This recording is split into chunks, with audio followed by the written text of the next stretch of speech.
Filing அப்படின்னு சொல்லுவாங்க. இந்த ஃபினான்ஷியல் இயர் எண்ட் ஆகும்போது நான் இந்த வருஷம் என் ஆபீஸ்க்குன்னு 10 சேர் வாங்கினேன், 10 டேபிள் வாங்கினேன், ஒரு 15 பேரை ரெக்ரூட் பண்ணியிருக்கேன், இப்போ எங்களுக்கு எல்லாருக்கும் நான் இவ்வளோ சேலரி கொடுக்குறேன்னு எல்லாத்துக்குமே நீங்க என்ன பண்ணணும், கவர்மெண்ட்டுக்கு கணக்கு காமிக்கணும்.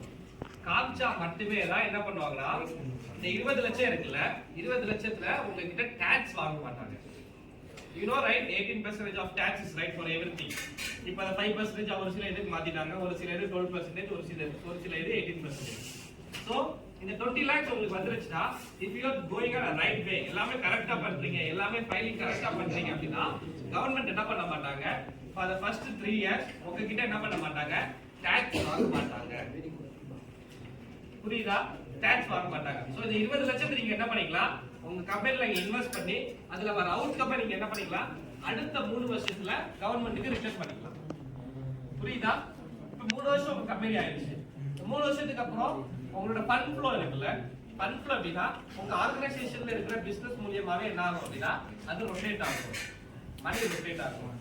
இந்த பிசினஸ் நீங்க பாதி பேருக்கு பிசினஸ் பண்ற ஐடியாவே இல்ல.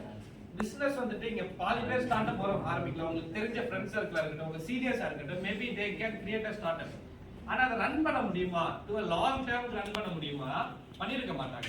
ஏன்னா அவங்க கிட்ட ப்ராப்பர் ஃபண்ட் ஃப்ளோ இருக்காது, ப்ராப்பர் ஐடியா இருக்காது, ப்ராப்பர் அடுத்த டேக்கு எப்படி எக்ஸ்பேண்ட் பண்ணணும்னு கிளியர் நாலேஜ் இருக்காது. சோ தட் இப்போ 1 லட்சம் ஸ்டார்ட் அப் ட்ரை பண்ணிருக்காங்கல, எவ்வளவு ஸ்டார்ட் அப் க்ளோஸ் பண்ணிருப்பாங்க? Any idea? 50%. that's correct. 50% of the startups என்ன பண்ணிட்டாங்க, க்ளோஸ் பண்ணிட்டாங்க. ஏன்னா they don't have a proper guidance, proper pathway இல்லாதனால என்ன பண்ணிட்டாங்கன்னா க்ளோஸ் பண்ணிட்டாங்க. இதுக்கு தான் என்ன பண்ணுவாங்கன்னா SWOT analysis ஒன்னு தெரியுமாப்பா?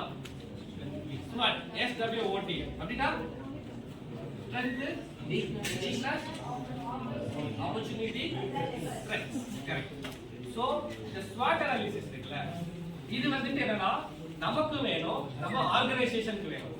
இப்போ நான் ரேண்டமா ஒரு ஆள் கூப்பிட்டு எதுக்கு கூப்பிடுறேன்,